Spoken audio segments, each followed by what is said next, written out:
Jude Xavier കേസിന്റെയും Treesa Xavier കേസിന്റെയും അന്വേഷണ ചുമതല ആഭ്യന്തരമന്ത്രി സൈമൺ പണിക്കരെ ഏൽപ്പിക്കുന്നു.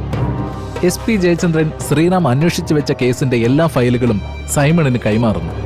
ട്രീസ മരിച്ചു കിടന്ന മുറി പരിശോധിക്കുന്ന സൈമൺ, ഭദ്രയെ ചോദ്യം ചെയ്യാൻ വരുന്ന സൈമൺ പണിക്കർ, അയാളെ കണ്ടു ഞെട്ടുന്ന ഗീതിക, ഗീതികയോട് മുറിയിൽ പോയിരിക്കാൻ പറയുന്ന ഭദ്ര, വളരെ നിന്ദ്യമായ ഭാഷയിൽ ഭദ്രയെ ചോദ്യം ചെയ്യുന്ന സൈമൺ, ഇതിനെതിരെ പ്രതികരിക്കുന്ന ഭദ്ര, ഒടുവിൽ ഒരു ലേഡി കോൺസ്റ്റബിളിനെ കൊണ്ട് ഭദ്രയെ മർദ്ദിച്ച് ചോദ്യം ചെയ്യുന്നു. പൊട്ടിക്കരഞ്ഞ് ഓടിവരുന്ന ഗീതിക, കോൺസ്റ്റബിൾ അവളെയും മർദ്ദിക്കുന്നു. ഈ കേസിൽ നിന്ന് നിങ്ങൾ ഒരിക്കലും രക്ഷപ്പെടില്ലെന്ന് പറഞ്ഞ് അവിടെ നിന്ന് പോകുന്ന സൈമൺ പണിക്കർ. തുടർന്ന് കാണുക. ഈശ്വരൻ സാക്ഷിയായി അന്ത്യഘട്ടത്തിലേക്ക്.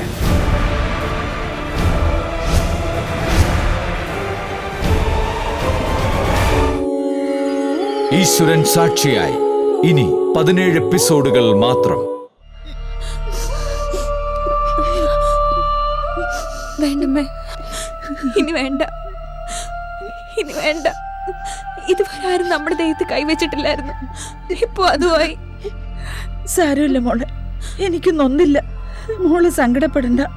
അമ്മ, നമ്മൾ ഇനി ഇതിങ്ങനെ വെച്ചോണ്ടിരുന്ന ഇതിനേക്കാൾ വലിയ പ്രശ്നത്തിൽ ഇത് അവസാനിക്കൂ. നമുക്ക് പറയാം, എല്ലാം തുറന്നു പറയാം. പറയാതിരുന്നിട്ട് ഒരു കാര്യമില്ല. വേണ്ട മോളെ, വേണ്ട. നമ്മളെ തോറ്റു കൊടുക്കരുത്. നമ്മളെ കൊടുക്കാൻ വേണ്ടി അവന് ചെയ്യാവുന്നതൊക്കെ ചെയ്യട്ടെ. നമ്മൾ തളരില്ല. ഇതിനകത്ത് വേറെ ചിലരുടെ ഇൻവോൾവ്മെന്റ് ഒക്കെ ഉണ്ട്. അത് കണ്ടുപിടിക്കണമെങ്കിൽ നമ്മൾ കുറച്ച് സമയം കൂടി പിടിച്ചു നിന്നേ പറ്റൂ.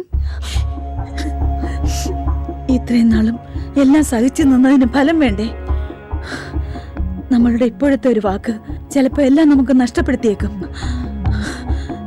നമ്മളെങ്ങനെ മുന്നിൽ നിർത്തി കളിക്കുന്നവര് എന്നേക്കുമായി രക്ഷപ്പെടും. നമ്മളത് പറഞ്ഞ അത് ശ്രീറാം സാറിനും ആപത്താ. എന്തൊക്കെയാണെങ്കിലും ഞാൻ ശ്രീറാം സാറിനെ വിളിക്കാൻ പോവാ. സാറിനെ വിളിച്ച് കാര്യങ്ങളെല്ലാം പറയാൻ പോവാ. വേണ്ട മോളെ, ഞാൻ പറയും. വേണ്ട, ഞാൻ പറയും മോളെ.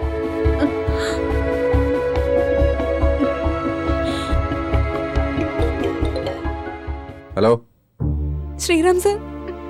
ആ, എന്താ ഗീതിക? ആ, എന്താ കാര്യം പറയ്. ഇവിടെ ആ പുതിയ ഓഫീസർ ഇപ്പൊ വന്നിരുന്നു. എന്നിട്ട് അമ്മയെ വല്ലാണ്ട് ടോർച്ചർ ചെയ്തു. ഒരു വനിതാ പോലീസിനെ കൊണ്ടുവന്ന് അമ്മയെ വല്ലാണ്ട് ഉപദ്രവിച്ചു. നിങ്ങൾ എന്തെങ്കിലും അയാളോട് പറഞ്ഞോ? ഇല്ല. പക്ഷെ ഇനി പറയാതിരുന്നിട്ട് എന്താ കാര്യം? ആ ഓഫീസർ അത്രയും റൂഡാ. അയാളാണെങ്കിൽ അമ്മയെ സാറിനെ വെച്ച് ഓരോന്നൊക്കെ പറയുക. എന്തൊക്കെയാണെങ്കിലും നമ്മളിതിൽ കൊടുങ്ങും സാർ. എന്നാ പിന്നെ അത് എത്രയും പെട്ടെന്ന് ആയിക്കോട്ടെ.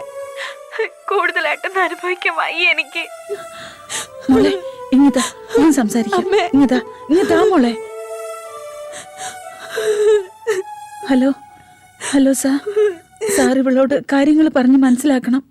ഇവളെല്ലാം തുറന്നു പറയുമെന്നാ പറയുന്നത്. നമ്മൾ ഇത്രയും നാൾ സഹിച്ചതിനും അനുഭവിച്ചതിനും ഒക്കെ ഒരർത്ഥമില്ലാണ്ട് പോയില്ലേ സാർ? ഒന്ന് പറഞ്ഞു വിലക്കണം. ഗീതിക തുറന്നു പറഞ്ഞാലും ഇല്ലെങ്കിലും ഇക്കാര്യത്തിൽ കൂടുതലൊന്നും ചെയ്യാനില്ല.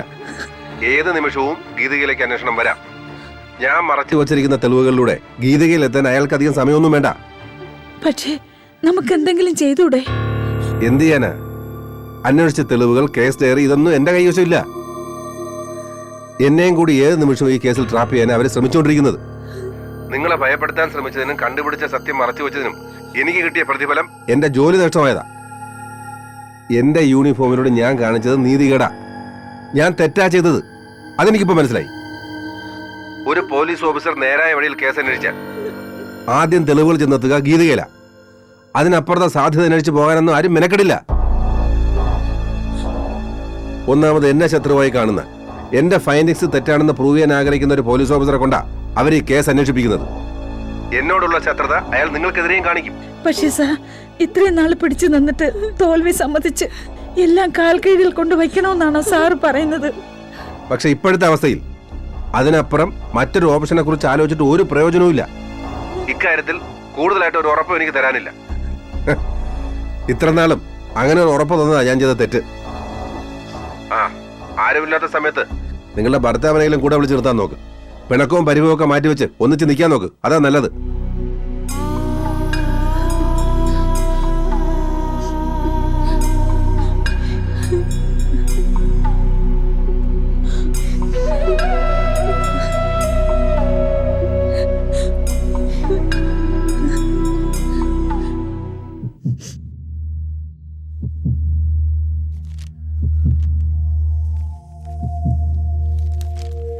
ആ ബുൾഡോസർ ഉരുണ്ട് തുടങ്ങി സുരേഷ്.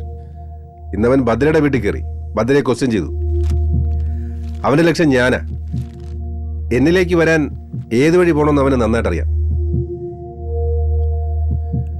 ഇത് നോക്കിയായിരുന്നു? ആ വെരിഫൈ ചെയ്ത് മാറ്റി വെച്ചാണ് സാർ. ആ സാർ നാളെ കോടതിയിൽ എനിക്ക് വലിയ പ്രതീക്ഷയൊന്നുമില്ല. യഥാർത്ഥത്തിൽ നമുക്ക് മിസ്റ്റേക്ക് പറ്റിപ്പോയി. നമ്മൾ ട്രാപ്ഡായി. ഇനിയിപ്പോൾ എന്ത് ചെയ്യാൻ പറ്റും സാർ? ജൂഡ് കേസിന്റെയും ട്രീസ കേസിന്റെ അന്വേഷണ ചുമതല സൈമൺ ടീമിന് കൈമാറിയിരിക്കുക. അവനത് മനഃപൂർവ്വം ചോദിച്ചു മേടിച്ച. മിനിസ്റ്റർ അടക്കം ശത്രുക്കളെല്ലാം നമുക്കെതിരെ ഒരുമിച്ച് ചേർന്നിരിക്കുകയല്ലേ. ഏതായാലും കോടതി കാണാം. ആ വീടിന്റെ കാര്യം എന്തായി? ഇന്ന് വൈകുന്നേരം ക്ലീൻ ചെയ്ത് തരാമെന്ന് പറഞ്ഞിട്ടുണ്ട് സാർ. അപ്പൊ നാളെ തന്നെ കൊണ്ട് മാറാല്ലേ?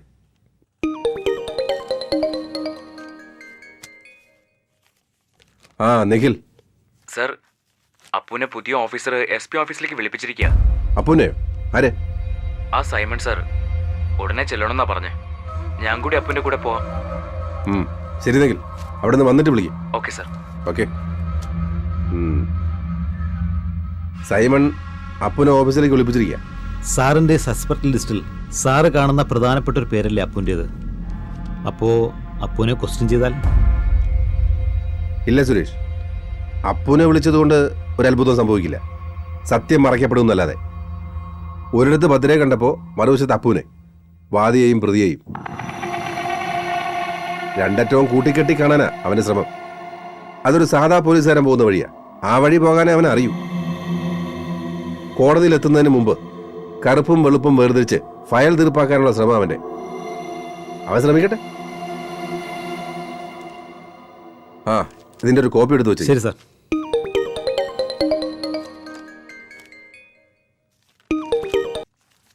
ഹലോ, എവിടെ എത്തി?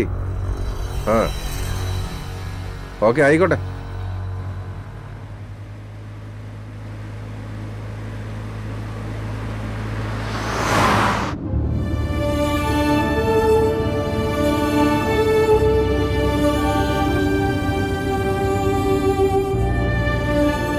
ഈ പുതിയ ഓഫീസർ വന്നു കയറിയപ്പോൾ തന്നെ പ്രശ്നമാണല്ലോ. വല്യമ്മയുടെ വീട്ടിൽ കയറി ചെന്ന് ഭയങ്കര ഷോ ആയിരുന്നു എന്നാ കേട്ടത്. ഭയങ്കര അരകണ്ടും റൂഡുവാ. അപ്പോ ഒന്ന് സൂക്ഷിക്കണം. യഥാർത്ഥ സത്യം കണ്ടുപിടിക്കണമെന്ന് സിൻസിയർ ആയിട്ടുള്ള ശ്രമമാണെങ്കിൽ അതിലെന്താ കുഴപ്പം? ഒരിക്കലും സത്യം പുറത്തു വരരുതെന്ന് ആഗ്രഹിക്കുകയും മനുഷ്യരെ ഹറാസ് ചെയ്യാൻ ശ്രമിക്കുകയും ചെയ്യുന്നതിനേക്കാൾ നല്ലത് ഇതല്ലേ? നീ ശ്രീറാം സാറിന് ഉദ്ദേശമാണോ പറയുന്നത്? ആണെങ്കിൽ തന്നെ എന്താ തെറ്റ്? അയാൾ 1 വർഷമായിട്ട് ഈ കേസ് അന്വേഷിച്ചിട്ട് എവിടെയെങ്കിലും എത്തിയോ? വെറുതെ ആവശ്യമില്ലാത്ത ചോദ്യങ്ങളും ചോദിച്ച് കേസ് വഴിതെറ്റിക്കാൻ നടക്കുക. പക്ഷെ അപ്പോ മീനാക്ഷി പറഞ്ഞതനുസരിച്ചാണെങ്കിൽ നീയും നിന്റെ കുഞ്ഞും ജീവിച്ചിരിക്കാൻ കാരണം അയാളല്ലേ? എന്തിനാ അയാൾ അങ്ങനെ ചെയ്തത്? അതാ എനിക്ക് പ്രശ്നം. അത്രയും നന്നായിട്ട് ട്രീസയും സേവിയറും എന്നെ അറ്റാക്ക് ചെയ്യാൻ പോവാണെന്ന് അറിഞ്ഞിരുന്നെങ്കിൽ അയാൾക്കെല്ലാം തുറന്നു പറഞ്ഞ് കേസാക്കാമായിരുന്നല്ലോ. അതിന് പകരം അയാൾ എന്തിനാ ഈ ഒളിച്ചുകളി കളിച്ച്?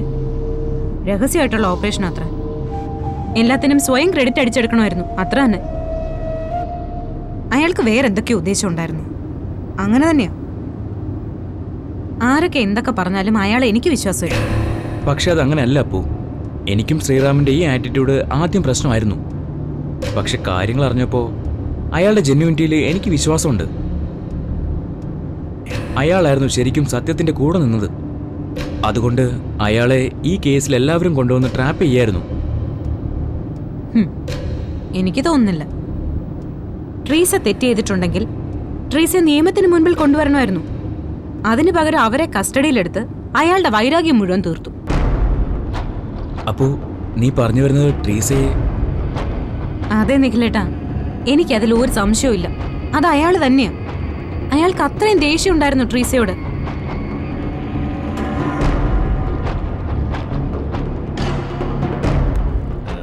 സാർ എന്താണാവോ ഇവിടെ ഇരിക്കുന്നത്? SP കാണാനാ. ഇടിച്ചു വേണം ഇങ്ങോട്ട്. രാജാവിനെ പോലെ ഇരിക്കുന്നുണ്ടല്ലേ? ഇങ്ങോട്ട് വേണം.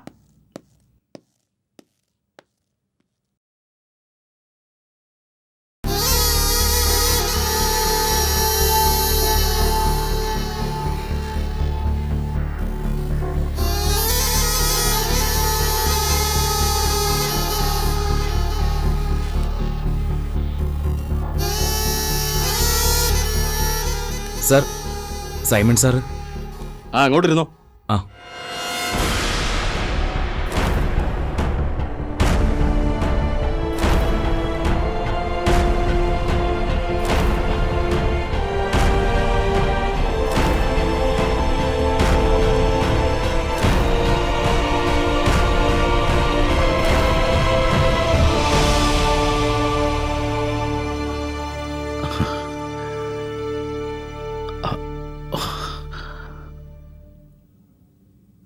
മോനെ,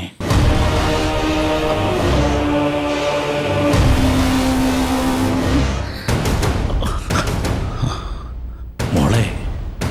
വേണ്ട, എന്റെ കുഞ്ഞിനെ തൊടണ്ട നിങ്ങൾ.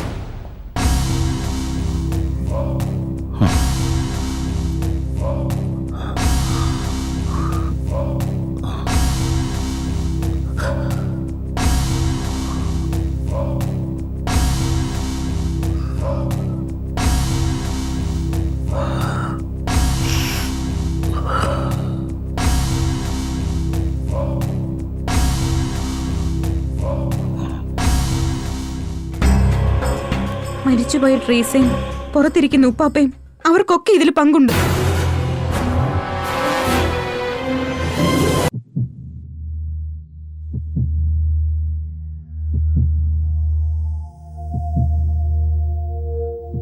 മിടുക്കിയ, ഞാനങ്ങ് ബഹുമാനിക്കുക, ആരാധിക്കുക. സത്യം പുറത്തു വരണമെന്ന് അപാര ഡിറ്റർമിനേഷനുള്ള കുട്ടിയല്ലയോ? അന്ന് കോടതി വിചാരണയിൽ അമ്മയ്ക്കെതിരെ സാക്ഷി പറഞ്ഞിട്ട് നിൽക്കുന്ന കുട്ടിയുടെ വിഷ്വല് TV ന്യൂസിൽ കണ്ടപ്പോ ഞാനൊന്ന് നേരി കാണണമെന്ന് ആഗ്രഹിച്ചതാ. മുന്നും പിന്നും നോക്കാതല്ലയോ കോടതി കയറി അങ്ങ് പറഞ്ഞത്, ദേ ഈ നിൽക്കുന്ന അമ്മയാണ് ജൂഡിനെ കൊന്നതെന്ന്. അങ്ങനെ തന്നെ വേണം. ആരൊക്കെ എന്തൊക്കെ പറഞ്ഞാലും സത്യത്തിന്റെ കൂടെ തന്നെ നമ്മൾ നിൽക്കണം.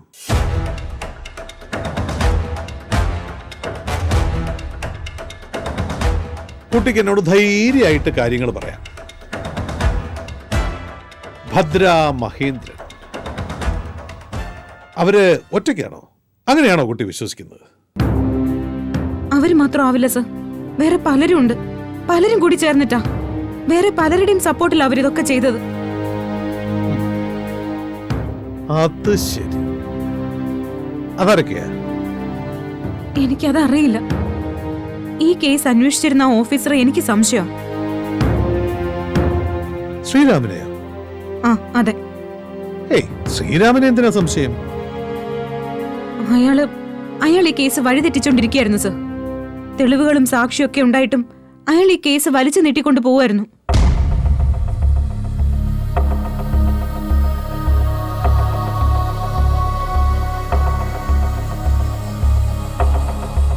കൊച്ചിന് എത്ര മാസമായി?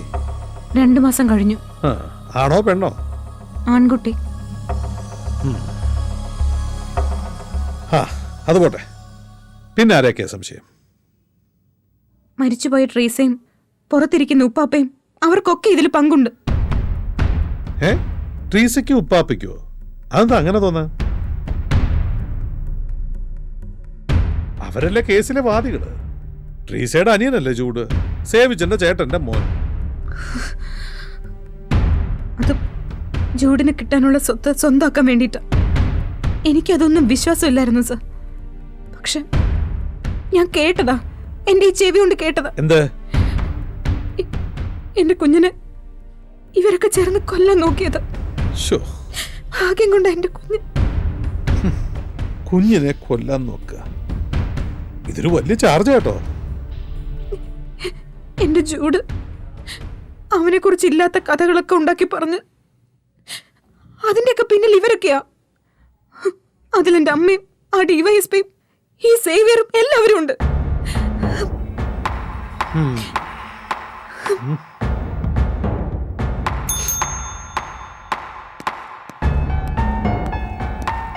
ആ സേവിയറെ വിളിച്ചേ. Yes sir.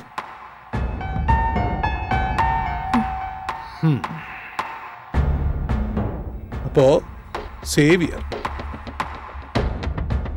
അയാളും ട്രീസയും ചേർന്ന് ഇതൊക്കെ പ്ലാൻ ചെയ്തെങ്കിൽ ഇപ്പൊ ഈ ട്രീസ ലോക്കപ്പ് കിടന്ന് ചത്തതിന്റെ പിന്നിൽ ആരായിരിക്കും? അല്ലേ? ഒരു ചോദ്യമല്ലേ ഇത്? അല്ലേ? എനിക്കറിയില്ല സർ, എനിക്കതൊന്നും അറിയില്ല.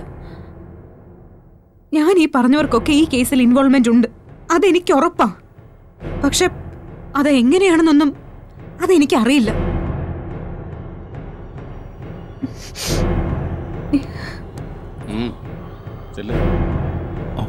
നമസ്കാരം. ആ സേവിച്ചോ? വാ വാ വാ, അത്തോട്ട് വാ.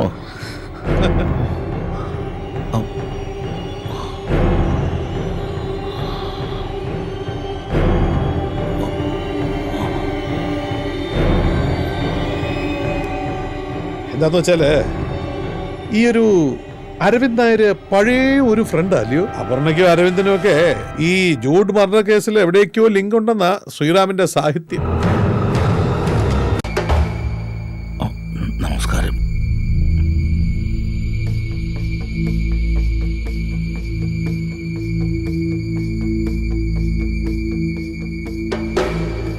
ഒരു നെടുക്കം പരാതിയും തന്നിട്ട് അവിടെ പോയി ഞെളിഞ്ഞിരിക്കുകയായിരുന്നല്ലയോ?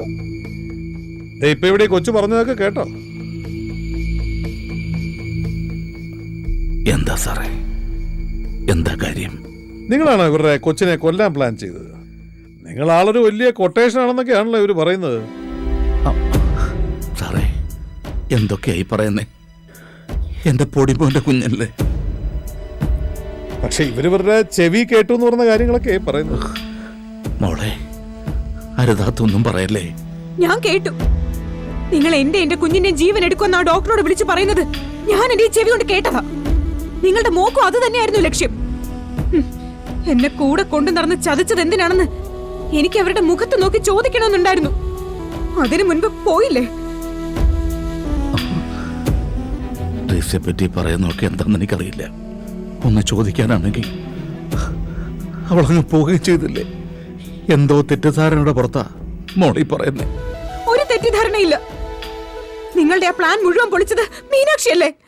അതുകൊണ്ടല്ലേ മീനാക്ഷി നിങ്ങൾ എല്ലാവരും കൂടി ചേർന്ന് ഈ പരുവത്തിലാക്കി അവിടെ കൊണ്ടുവന്ന് കിടത്തിയിരിക്കുന്നത്. ആ, അതുള്ളതാണല്ലോ. Meenakshi attempt of murder case, medical college police station. ശ്രീരാമന്റെ കേസ് ഡയറിയിലുണ്ട്. രഘു എന്ന വാടക ഗുണ്ട.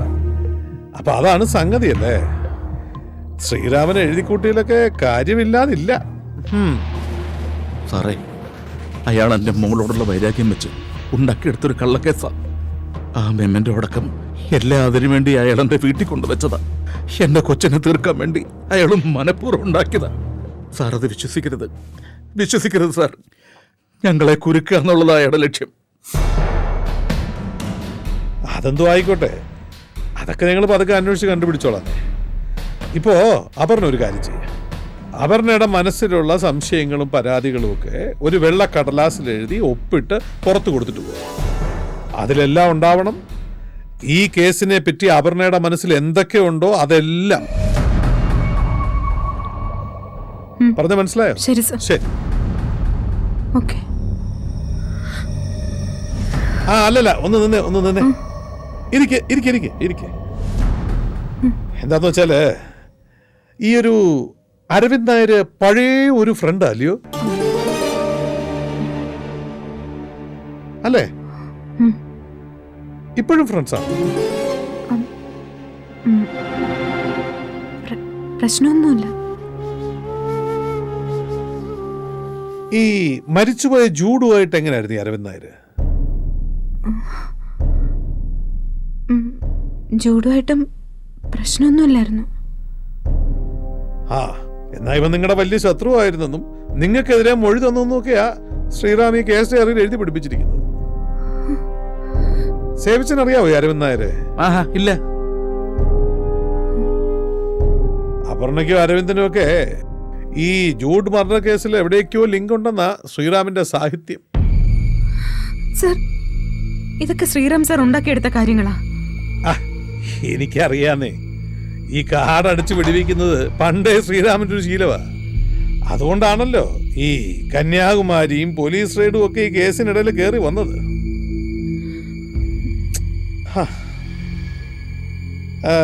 9539393936 അതല്ലേ അരവിന്ദ് നായരുടെ നമ്പർ?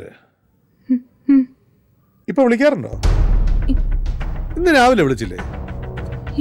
ഇങ്ങോട്ട് വരുന്നതിന് മുമ്പ് വിളിച്ചില്ലായിരുന്നോ? ഇല്ല മെസ്സേജ് കഴിച്ചില്ലേ? ഇല്ല. ഓ, എന്നാ പൊയ്ക്കോ പൊയ്ക്കോ, കുട്ടി പൊയ്ക്കോന്നേ.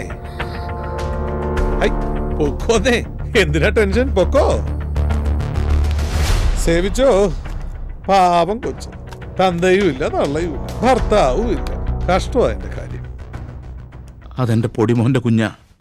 അതിനെ ഒന്ന് തൊടാൻ പോലുള്ള അധികാരം ആ പെങ്കൊച്ചെനിക്ക് തന്നിട്ടില്ല. ആ, പുതിയ പരാതിയുമായിട്ടാ വന്നിരിക്കുന്നത്. ഇത് പ്രശ്നമാവുമല്ലോ. പരാതിയൊക്കെ തന്നിട്ട് അവസാനം പരാതിക്കാരനായ സേവിച്ചിനകത്ത് കിടക്കേണ്ടി വരുമെന്നാ ഇപ്പൊ തോന്നുന്നത്. അയ്യോ സാറേ, അങ്ങനൊന്നും പറയല്ലേ. ആ, ചെല്ല് ചെല്ല് ചെല്ല്. ഒരുപാട് കാര്യങ്ങളൊക്കെ കേട്ടേ എന്റെ തല പെരുത്തിരിക്കുക. ചെല്ല്, വിളിക്കുമ്പോ വന്നാ മതി. ആ, ചെല്ല് പോ.